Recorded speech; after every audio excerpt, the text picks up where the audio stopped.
In this video we're getting a new perspective and looking at what everyone else thinks we're going to be getting at Tuesday's event. I'm Mike Dave and I simplify Apple so that everything just works for you, and if you want the latest Apple news, leaks and rumours every weekday at 12 UTC, like this video, subscribe to the channel and ring my bell. So today you get a slightly different view of the iCave because we are going to be looking through some websites. We're going to be having a look at what other people are expecting to happen at the Apple event on Tuesday, September the 14th, 2021. Now, the first site we're going to be looking at today is Apple Insider, which is actually one of my go-to sites. I think Apple Insider does a really good job. It's probably the site that I rely on the most, if anything, when I'm putting these videos together. Mac Rumors, Apple Insider. I do go to Cult of Mac, but they seem to be more opinion-y rather than so much news these days. And also, we're going to have a look at 9to5Mac and iMore too. So let's tuck straight in. Saran, that one was for you. So over here on Apple Insider, what do we have on their list? So Apple's iPhone 13 line and other products will be released during Apple's September 14th California streaming event. Let's have a quick look. When is the next product launch? We know all this stuff, right? 2022. Here's what we are expecting. So they categorize things a little bit differently. So they've got iPhone 13 near certainty for September 2021. They are saying ProRes video support. They're saying a slightly bigger camera bump, which we expected. Same general styling. Sticking to the same 4-device lineup for the iPhone 13, the Mini, the Pro and the Pro Max. This is kind of what everyone's expecting. This is probably the safest part. 120Hz ProMotion coming to the Pro models, and Apple Pencil functionality, but they are putting that as a long shot. I would say that's a very long shot. The changes could also introduce an always-on display. Yep, we've heard a little bit about this. It says occasionally rumoured. I think it's almost certain at this point, with a different layout on the home screen, but that's absolutely fine. They're also mentioning the fact that there is an enlarged battery capacity and alterations to MagSafe, which we kind of know as well because we've been looking at FCC filings, which probably shouldn't have been made public, but were. So we'll take the information. Now, they're mentioning that it could introduce a 25-watt charger.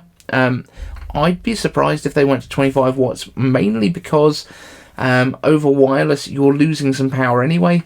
I mean, it could be that they're just trying to pour a bit more in, but my iPhone does get a little bit warm when it is on the MagSafe charger. So I'm not 100% sure on that side of things. They also mention the satellite communications version, which is going to be super impressive if that does actually happen. And I think it's almost certain that the technology is going to be in there. What we're not sure of is it going to be enabled this year? Is it going to be mentioned at the event? Or is it going to be left behind for afterwards? Now, we're going to be doing our iCave answers as a separate video today, but someone has asked me if I should do a bingo card for the event. So if you've got any kind of Apple tropes that you expect to see at the event, leave them down in the comments section for me under hashtag iCaveBingo. And I'll probably include a lot of the stuff that you guys come up with in the bingo card. I know Luke Miani does one already, but it'd be fun to have our own one. They're also putting down 9th generation iPad as likely for fall 2021. Now, I think this is a bit of a cop-out. You're not saying for this event, but I think we're almost certainly going to get one in the fall. Are we going to get it at this event? That's the question. Now, iPad 8th generation is basically out of stock everywhere, so it looks like it is ready to be refreshed. However, we've also not heard a lot about the iPad mini, which they have next on their list.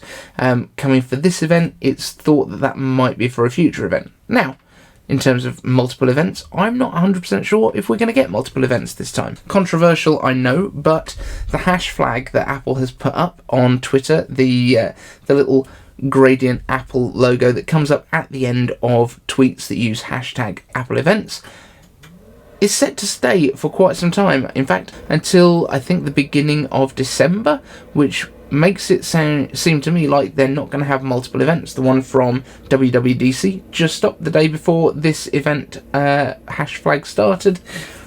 So I have a feeling that this might be the event. It might be a longer one, and we get a lot more information than we're expecting.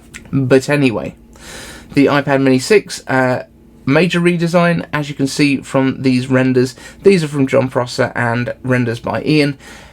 And I think they look fantastic. I think it's going to be really cool. I'm weirdly tempted to get an iPad mini. However, I don't think I really need it. I've got the iPad Air right now.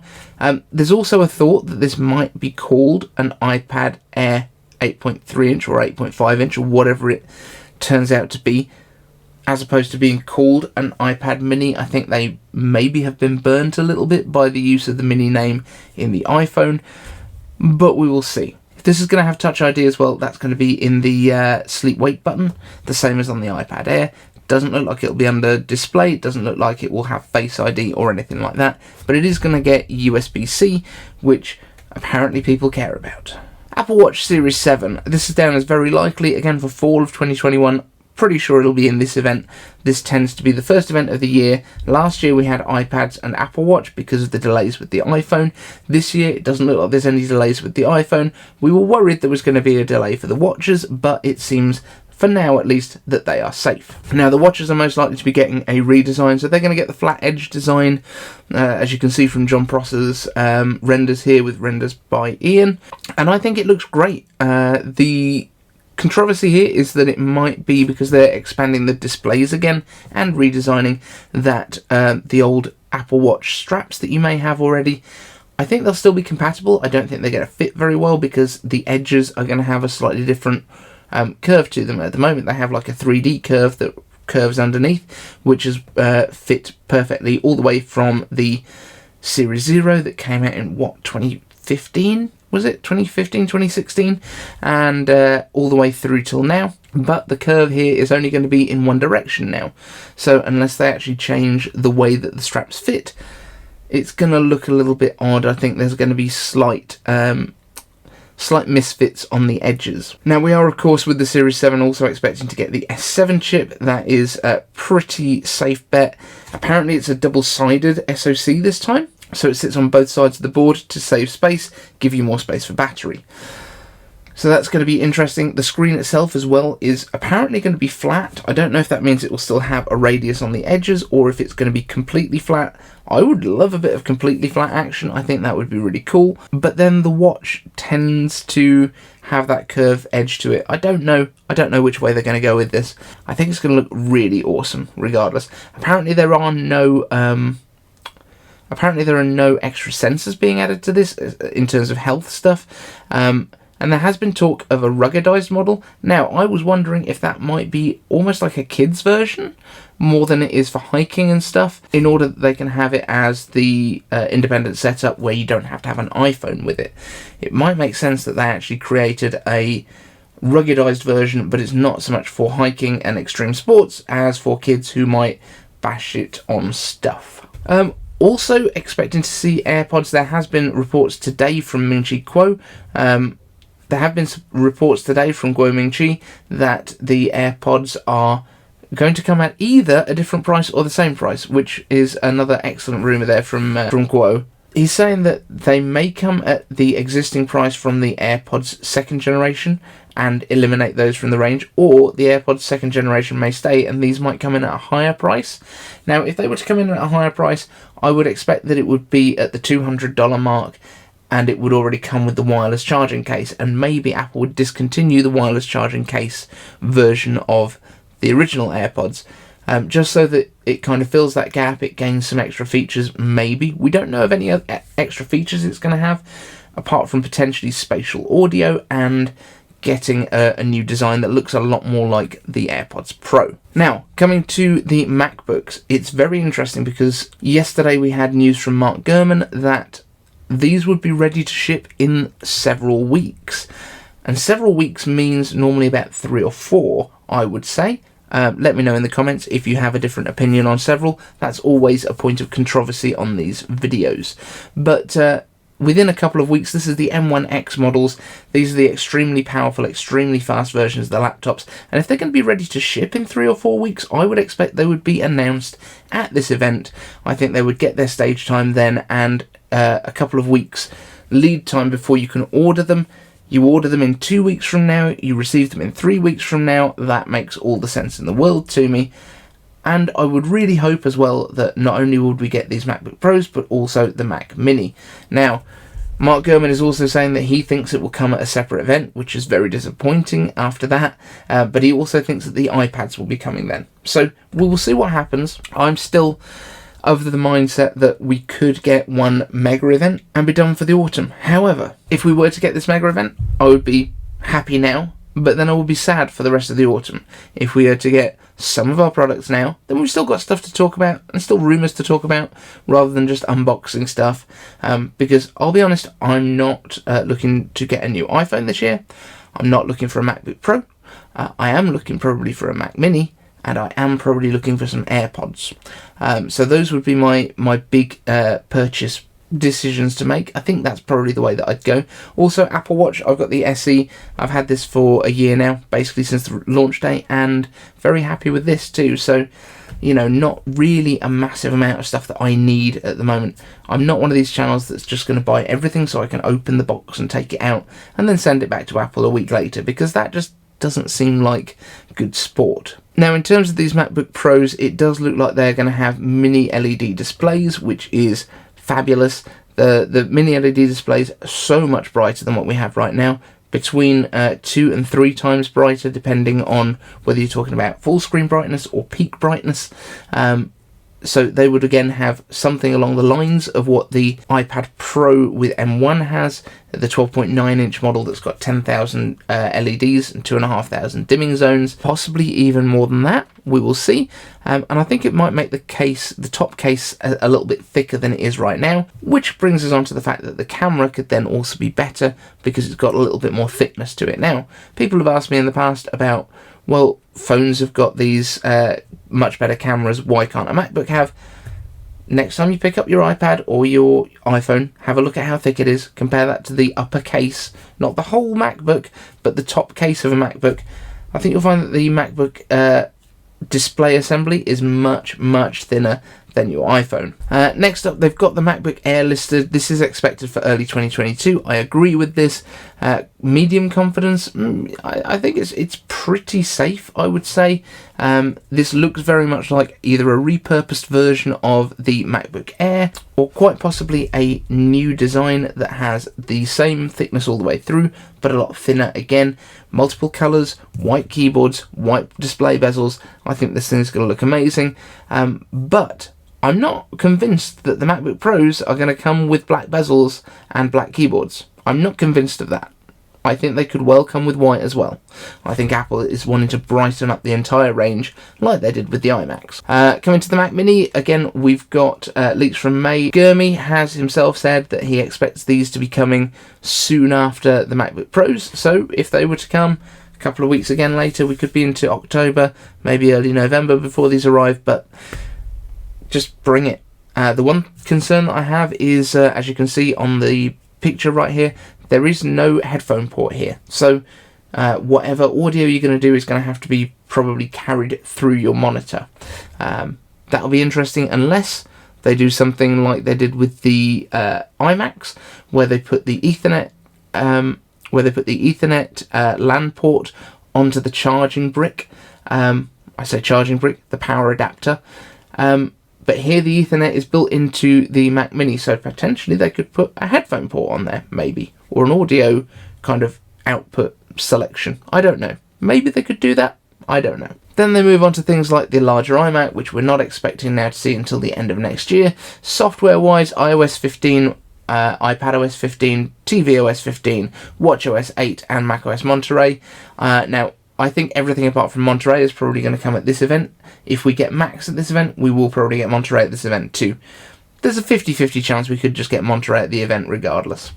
But we will definitely be getting our iOS and all of the rest of that stuff at this event. That will be absolutely, well, I say absolutely, but pretty much guaranteed. So that's Apple Insider's take on everything. I think they've kind of expanded it out a little bit more. I'm surprised they didn't put in the AirPods Pro and stuff like that, but yeah, that's fine. Next up we have this is Mac Rumors, and they're expecting iPhone 13 with all of the improvements that we mentioned before: smaller notch, satellite modem, all the other stuff, bigger cameras, new camera layout. That's all fine. Possibly the charging stuff. Apple Watch Series 7, obviously. AirPods 3, and I think that might be it, and the new software. And then expected later this year, they have a separate section where they are expecting another event, and they've put down MacBook Pro, Mac Mini, iPad 9, and iPad Mini 6. So they've put those as separate releases, and they're just expecting iPhone, Apple Watch, and AirPods, which is fine. If that's what comes, that's what comes, and I'll be quite happy with my new AirPods to play with for a little while I wait for a Mac Mini. But I definitely want that new Mac Mini. So moving on from Mac rumours, see, we can speed through these now because we've actually talked about what each of the things is going to be, unless someone has something crazy. We're on to 9 to 5 Mac, and they are looking at, again, slightly different, iPhone 13, Apple Watch Series 7, iPad Mini and entry-level iPad. So they expect the iPads at this event, and then the software releases with release dates, apparently. So let's just fly through. They've got some very nice renders of the Apple Watch there. iPad Mini and entry-level iPad. Now, I'm assuming that's supposed to be an iPad Air next to it. And they're saying that the iPad Mini will come with an A15, which does make sense. And then the entry-level iPad with an A13 chip inside it, which is correct. That's what we're expecting. We're expecting as well the display on that to go up to 10.5 inches instead of the 12. We're expecting the display on the 9th gen iPad as well to go up to 10.5 inches from 10.2 that it has right now, because basically it's going to be the chassis from the previous 3rd generation iPad Air, we expect. Which means as well laminated glass, which is a nicer display technology. Software release dates, what do we have? So they're saying iOS 15 and watchOS 8 to have their official announcement dates, along with iPadOS 15, and then macOS Monterey likely not coming until later this year in October or November. Now, I've been running Monterey for quite some time. It's very, very stable. I've not had any issues with it. But there are certain features that don't seem to have been enabled, things like universal control, which is one of the cool ones that we all wanted to play with. So there is still potentially some work to be done, or it might be released in a point release later on. Now, they are saying what not to expect: M1X powered 14 and 16-inch MacBook Pros. You're likely to be kept waiting. We don't expect those to be announced at the September event, with rumours suggesting early October or November, which is absolutely fine. The same for the Mac Mini. So they're saying they don't expect it. I'm still not convinced we're not getting one big event because of that hash flag thing. But that's going to be it for now. So I'm going to do a separate video today for iCave Answers. I am going to be, hopefully, all being well, recording a live podcast today, which we are going to stream myself and Sarambites on a new channel called 941 Podcast. That is the name of the podcast that we're going to be doing. That will be going out tonight. We've not confirmed exactly the time yet, so watch on my community page. I will put out an announcement and a link once the live stream is confirmed, and you will be able to join us for that if that's something that you want to do. And I would love it if you did. It's going to be a lot of fun. We'll be talking about all of the rumours for what's coming out at the Apple event tomorrow, and it'd just be great to have some people in the live chat with us to ask some questions. So thank you so much for that. Stay tuned for iCave Answers later today, and then after that you will be getting some live podcast action from myself and Sarambites. Thank you so much for watching, and we'll see you in the next one.